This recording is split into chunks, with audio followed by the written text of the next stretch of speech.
Right, Senate Bill 49, clerk will read. Senate Bill 49, Parents' Bill of Rights. Senator Galey is recognized to explain the bill. Thank you, Mr. President. This bill pertains to the role of parents in public education and health care. It's been very well vetted. Public speakers at committee meetings have been very interesting, and I have learned a lot from listening to them talk about their lives and their families. Each side was very firm and passionate about their views, and each expressed a point of view that was valid and important to them. Each group saw itself as protecting children. However, their worldviews were vastly different. The challenge of public education is that the classroom belongs equally to both groups. In a space with young children who are required by law to be present and who are not allowed to leave, we have an arm of the government deciding which worldview to endorse and promote. When you have two groups with opposite views and equal rights to access a space created by the government, in this case, a classroom, we must turn to deeper, bigger values. People have due process rights, and the state cannot restrict their rights without a hearing or a chance to respond, and that includes parents of public school children. Notification, age-appropriate instruction, and the consent of parents are vital to continued confidence of the public in our government-run public schools. Parents are the primary decision makers with respect to their minor children, not their school or even the children themselves. Parental rights are most important in matters of medical and health-related decisions. Even if a child disagrees, the parent's authority to decide what is best for their child is not diminished. The government is not a partner in raising our children. Parents have the duty and responsibility to raise their own children according to their own cultural, social, and religious beliefs. Opponents to the Parents' Bill of Rights would keep the parents from finding out what the curriculum is, place barriers in the parents' way, and complicate policies with shrouds of bureaucratic secrecy. The Parents' Bill of Rights is really about acknowledging parents' vital role in their children's lives. It requires local schools to establish, 1, policies to make parents aware of their rights, and 2, procedures so that parents can exercise those rights in a meaningful way. It requires that healthcare practitioners obtain parental consent to treat minor children unless an exception applies. I do appreciate Senator Lee and Senator Barnes working on this bill with me as well as the staff. I commend this bill to you, and I ask for your vote. Thank you.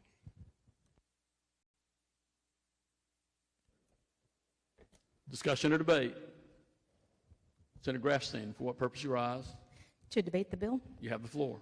Thank you, Mr. President. Mr. President, I'm new here, as you know, and I've appreciated the gracious welcome that you've offered and your kindness. And like everyone who came here to the Senate, I'm sure, I came here because I had some issues that I care a lot about, that my constituents care a lot about, and that are important to the state of North Carolina. These include things like public education, mental health services for folks who need them, other disability issues for people in our communities, affordable housing, which is becoming a chronic problem, and making sure working families get a fair shake. On the issue of education, many of us have participated in the Hunt Holzhauser Institute several weeks ago, which highlighted a lot of the educational needs and opportunities for investment in better outcomes for our kids. We also had an event about the state of educational attainment yesterday, at which you, Mr. President, and other leaders, including Speaker Moore and the governor, spoke, where there was a discussion about the role that enhancing educational opportunity plays in making sure that we're able to fulfill our obligation to fill the jobs that are coming here in great numbers in recent years and certainly in coming years. There seems to be a real clarity about the need for investment and forward progress when it comes to education. Mr. President, there are so many needs in education that should be a higher priority than Senate Bill 49. I have heard from many parents over the course of the last few months about the lack of things in their schools like transportation, lack of certified teachers in child's classroom, inability to get special education services because of shortages, which is an issue that's close to my heart because my son benefited from those special education services when he was a student in the Wake County schools. And the list goes on. Just in the past week or so, we have had several code reds in multiple schools in Wake County. We need to make school safety a priority, and it needs to be a higher priority than Senate Bill 49. Since Senate Bill 49 was filed, I've heard from scores of parents, teachers, students, people in my district who have genuine fears about this bill. These are medical professionals, as I mentioned, parents, students. Not one parent has contacted me to say that they were not able to access information about their child's education. Not one parent has contacted me to say that they were cut out of decision-making about their child or their child's education. I take the bill sponsors at their word about their intent with regard to this bill. I know Senators Galey and Lee are lawyers, and as lawyers, they know that sometimes intent matters and sometimes intent doesn't matter. In this situation, it's really not intent that matters, it's really consequences that matter. I have sat in on the committee meetings in which Senate Bill 49 was discussed and heard, and as Senator Galey mentioned, we had a lot of folks come speak at each of those meetings. And we've now heard from countless young people and others about the real effects of Senate Bill 49. And these are folks who have real and important concerns about this bill, and concerns that are based in the text of the bill and the actual impact of the bill. Their concerns are specific to certain parts of the bill. They've read the bill, and they understand that much of it simply restates current law in terms of the rights that parents already have. They identified, and we've identified, some key provisions of the bill that change current law.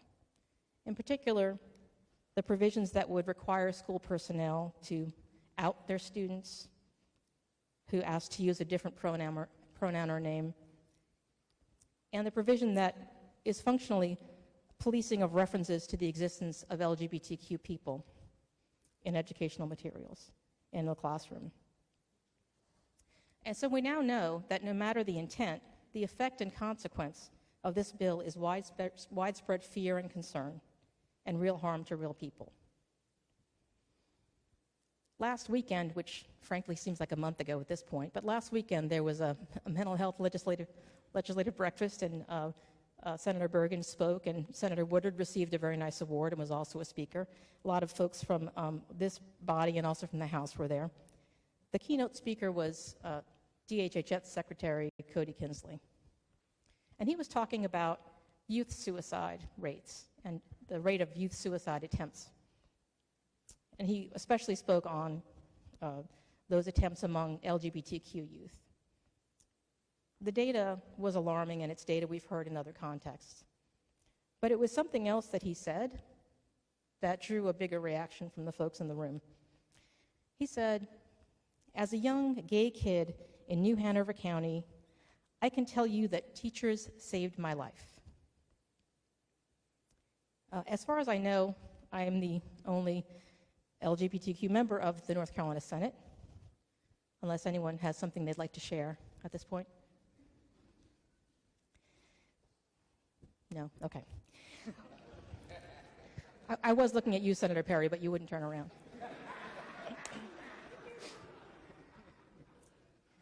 But when I came out, in the 1980s, I can tell you that I genuinely believed that there was something wrong with me.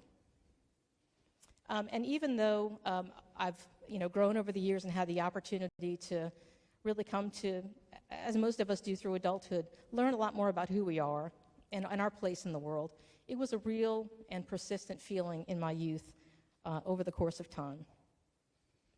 And then my high school drama teacher, because I was a drama nerd, my high school drama teacher wrote 4 words in my yearbook. He wrote, "Dare to be different." And that small gesture has really stuck with me all these years because it was what I needed to hear at the time. So, I'm amazed at the progress we've made in the last few decades. Now, some of us count our lives in decades at this point. But I'm also saddened that we still have to have conversations like this one. No matter the intent of the bill, the effect of bills like this is that it dredges those of us who are LGBTQ through public discussions that we didn't ask for and that we're not particularly enamored of having to engage in. I did not plan for this to be my first debate on the floor of the North Carolina Senate. But, you know, I'm an adult, so I can handle it. You know, Secretary Kinsley, he's an adult, he can handle it. And we made it, we're okay. What I want is that other kids make it too, and that they're okay. And I know that that's what we all want. And I believe those who say that what they also want is for kids to be able to talk to their parents about these things. And this is something Senator Galey and I have spoken about, and we agree on. I mentioned I have a 24-year-old, and I'm confident that there are things that I still don't know that happened when he was a teenager. So I get it. It's frightening when you don't feel like you know everything that's going on in your child's life. I get it. But we can't make policy based on how we wish things were. We have to deal with the facts as they are.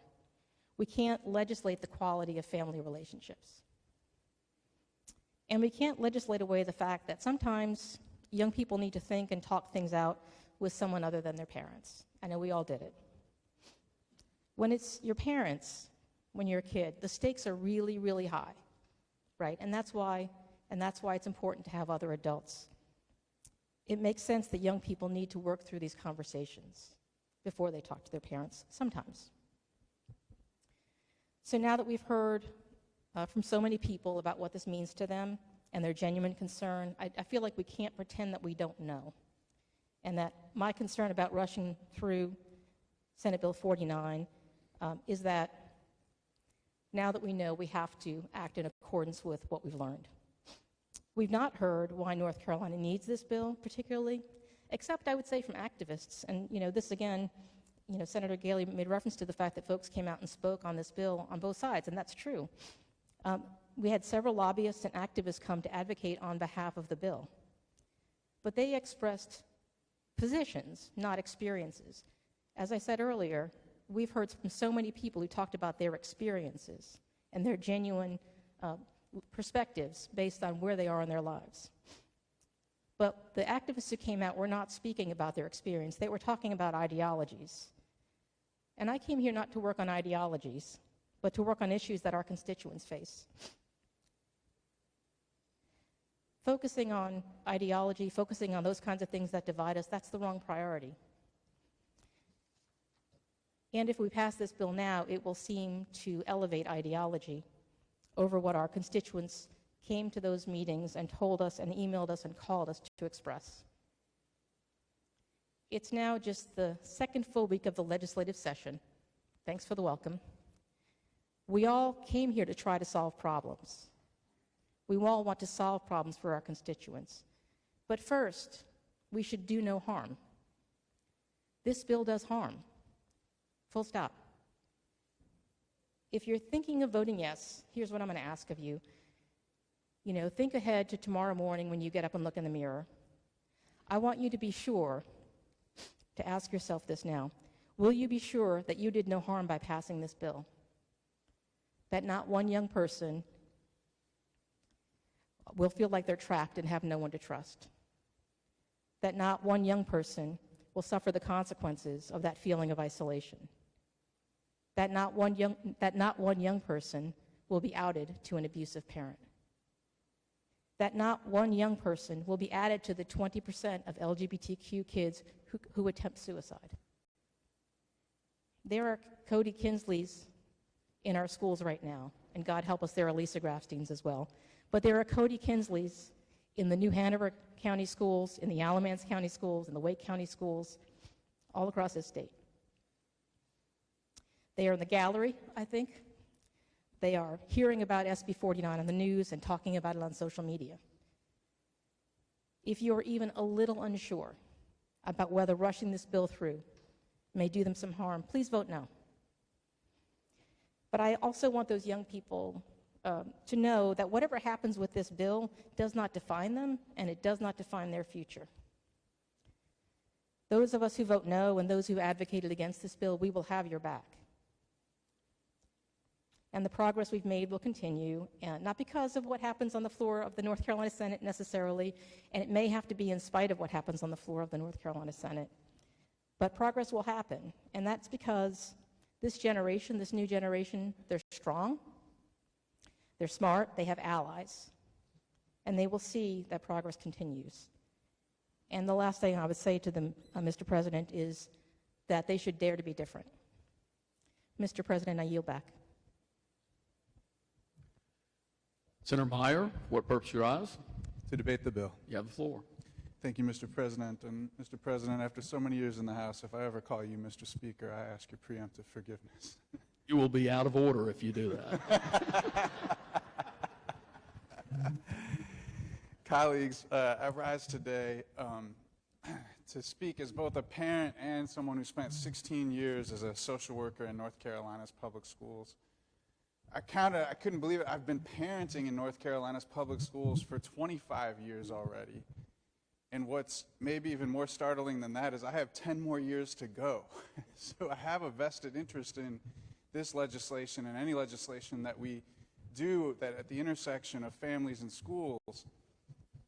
And I do absolutely believe in strong school-family partnerships. I spent my career working on those, but there are elements of this bill that are going to make it more difficult to have family-school partnerships in practice. The first of those is the provision that sets a vague limit on how teachers in the early grades can talk to children about gender identity, sexual identity issues. We agree in policy and practice that sex ed should start in 5th grade, and that's where it is in our curriculum. But kids in the early grades have lots of questions. You may remember from your own kindergartners, for instance, about how many questions they have about people who are different from them, families that are different from them. And if you're a kindergarten teacher sitting on the rug with 23 of those kids and one of them asks a question, it's not too long before there are 23 hands in the air. This bill would allow the teacher to answer those 23 questions, but teachers actually have a better educational strategy than answering all the questions, and it's called reading a good book. A book that answers the most common questions without going too far, and a book that allows them to address everybody's questions without getting in too much depth to the one kid that asks the really awkward question that you don't want to answer before having talked to that kid's parents. This bill would make that more difficult for those teachers of kids in early grades. In the later grades, in adolescence, kids need a network of caring adults that have to work together. And as a school social worker, I had many challenging but also important and rewarding conversations with parents about struggles that their child was facing. Even at times where I was mandated by state law to make child abuse and neglect reports that could be made anonymously, I always felt it was important to call parents directly and tell them I was making the report. I thought it was critical to have that level of trust and transparency with them if I was going to be able to continue to work with them. But when kids came to tell me something that they would tell me that they didn't want to tell their parents, when they came in behind my closed door to say, "Don't tell my parents this," I actually knew that almost all the time they did want to tell their parents. That part of what they were asking me for was guidance on how to tell their parents. And that could be if it was because they were gay or pregnant, in a gang, addicted to something, whatever the situation was. They want to tell their parents because they want to be loved by their parents. And they don't want to disappoint their parents. But sometimes they know that their parents are going to have a hard time understanding what it is that they want to share. And if they're afraid to come and tell a social worker or somebody else in the school about a piece of their gender identity or sexual identity, because they're worried that that person is going to tell their parents before they're ready, then they just won't come and talk to us at all, putting them at further risk that Senator Grafstein talked about for depression, self-harm, heaven forbid, suicide. And when they do come to us, not just as social workers, but any educator in the school, we have an obligation to protect our students from harm, including both self-harm and harm from their parents. The worst experiences of my career were the times that kids come to me because they were being hurt by their parents. And in those moments, school professionals, we need the latitude to decide how to proceed. It would be unethical for me to inform a child's parent of something that might lead to that parent abusing the child. And I will tell you that I believe this bill would put me in the untenable position, in certain cases, of having to make a choice between the legal requirements of the bill to inform parents of something their child had told me and the ethical consideration of trying to protect that child from harm from their own parents. And if I were back in schools and I was put in that decision, I will also tell you that I would choose protecting the safety of the child over the legal obligation to tell their parent.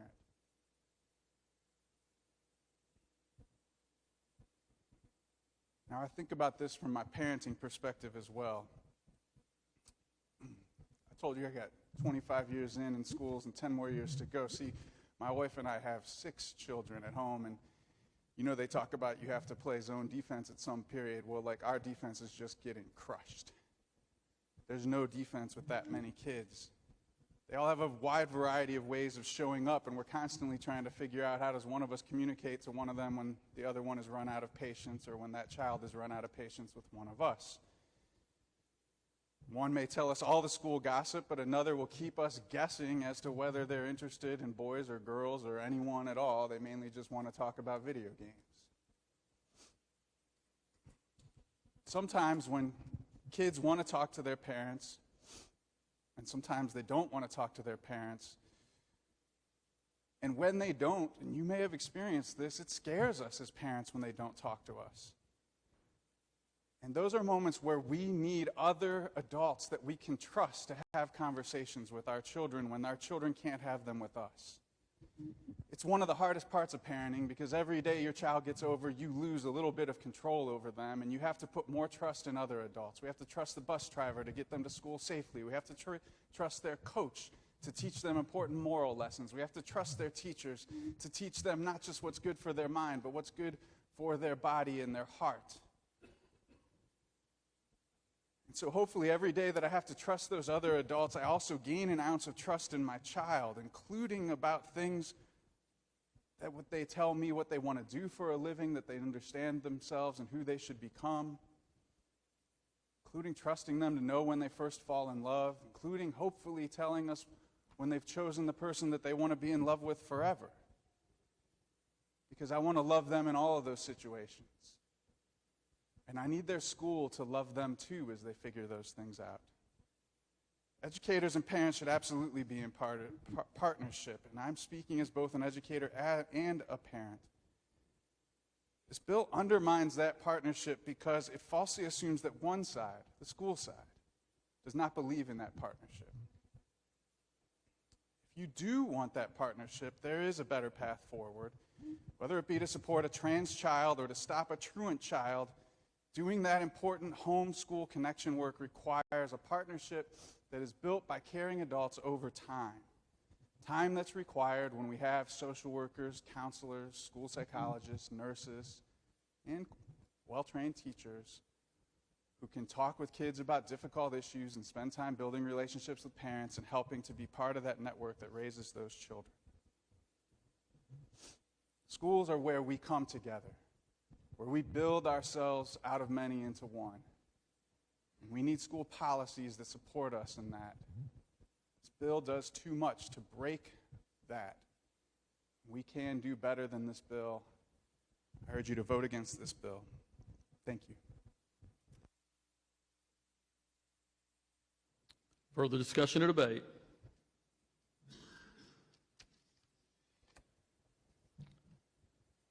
Senator Galey, for what purpose you rise? To speak to the bill. You have the floor. Thank you, Mr. President. I just want to respond to a few of the things that we have heard. I really appreciate Senator Grafstein, my law school friend, in her remarks and their tone, and I really appreciate her bringing the question of doing harm to children up. I would say that people who encourage our youth to keep secrets, to keep the name and the pronoun, we're talking about the name that's in the official school record, and pronouns that are used throughout the school. We're not talking about private conversations. This bill addresses the name that's in the official school record and the pronoun that the student is commonly addressed by in the entire school community. Under this situation where the student would have an expectation of privacy of those things at school, keeping them from the parent, the entire school is lying to the parents at home about a very essential thing with their child. And that does harm. That does harm to the child and to the family. Senator Meyer, I would direct your attention to page 7, lines 40 through 45 of the bill. You expressed a concern that you would be, if a child might be abused or neglected, if you were to, give information to the parents. The bill specifically says when a reasonably prudent person would believe that disclosure would result in the child becoming an abused juvenile or neglected juvenile, then the procedures established by the education unit shall not prohibit parents. Well, that's an exception. In that exception, then they can prohibit the parents from accessing their child's education and health records. Senator Meyer, he mentioned, the nice idea of the children asking the teacher a question. I would submit that when the teacher is asked questions by the children that are not pertinent to the curriculum or the course of instruction, the teacher should tell the child, go ask your mom and dad. Or, remember, ask your mom and dad those questions. That's not what we're here to discuss. This is kindergarten. We're here to learn to use scissors. We're here to learn to write our names. We're not here to explore gender identity and sexual activity for 5-year-olds. You mentioned, or well-trained teachers was mentioned. Confidential relationships do not exist between minor children and government employees. The public schools are government schools run by government employees. And we must not embrace a mindset that considers there to be a confidential relationship between government employees and minor children that excludes parents from knowing essential information that's in their official school record. Lastly, I will commend to you, there is, this is the whole idea about what parents should know about a child who wants to have a transition in their gender. So we didn't even think about this stuff 5 years ago, particularly in common discussion. There is, and it's hard to find out information about it. However, Dr. Erica Anderson has 40 years of experience in this field. She works in Berkeley, California. She signed an amicus brief just November 21st of 2022 in a case, Parents versus Montgomery County Board of Education.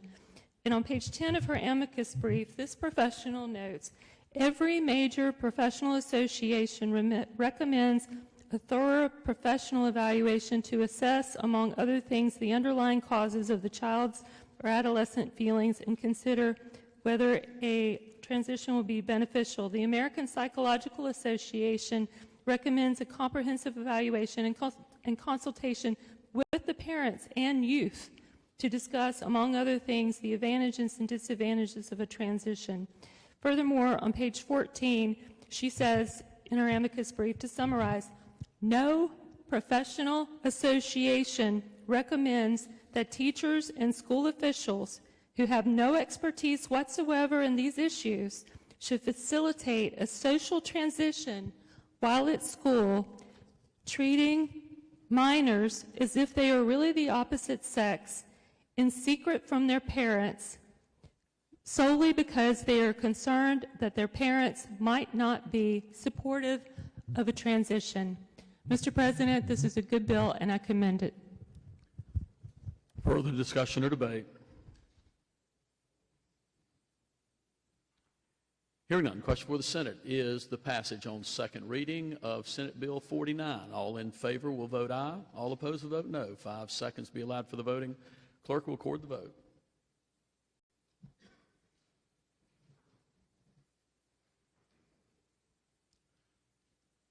"29 having voted in the affirmative, 18 in the negative. Senate Bill 49 has passed its second reading and without objection will be read a third time. The General Assembly of North Carolina enacts. Discussion or debate on third reading?